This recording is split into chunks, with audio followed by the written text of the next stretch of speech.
बीडच्या केज तालुक्यातून एक धक्कादायक घटना समोर आली आहे। केज तालुक्यातील बोबडेवाडी ग्रामपंचायतीच्या तत्कालीन ग्रामसेवकाने एका जिवंत मुलीचे मृत्यू प्रमाणपत्र दिले। विशेष बाब म्हणजे हे प्रमाणपत्र कंत्राटी शासकीय नोकरीसाठी सादर करण्यात आले। केज तालुक्यातील बोबडेवाडी येथील एका योजनेचा लाभ घेण्यासाठी जिवंत मुलीचे मृत्यू प्रमाणपत्र मिळवले आहे।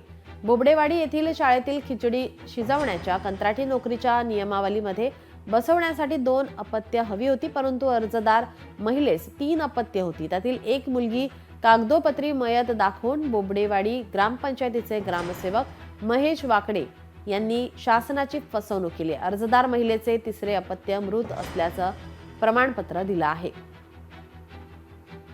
आपले प्रतिनिधी विकास माने आपल्यासोबत फोन लाईन वरून जोडलेले आहेत। विकास, अतिशय धक्कादायक बातमी आपण हे केज तालुक्यातील पाहतोय।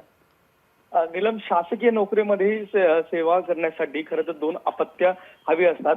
मात्र ही जी संबंधित महिला आहे त्या महिलेला 3 अपत्य होती आणि जी तिसरं अपत्य होतं तिचं मृत्यूचं प्रमाणपत्र जे आहे ते या ठिकाणी खोटं बनवल्याचा हा संपूर्ण धक्कादायक अशा प्रकार केज तालुक्यातील बोबडेवाडी या ठिकाणी समोर आलेला आहे।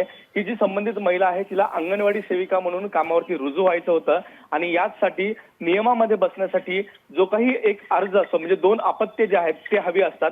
मात्र या महिलेला 3 अपत्य होती आणि एका जे काही अपत्य आहे तिला त्याचा मृत्यूचं प्रमाणपत्र बनवण्याचा हा धक्कादायक प्रकार जो आहे तो सध्या आपण ग्रामसेवकाच्या माध्यमातून झाल्याचं पाहायला मिळतोय। या संपूर्ण घटनेची जी माहिती आहे ती प्रशासनाला देऊन देखील अद्यापपर्यंत कुठलीही कारवाई झालेली नाहीये। मात्र असे अनेक प्रकार जे आहेत ते बीडमध्ये वारंवार समोर येऊ लागलेले आहेत।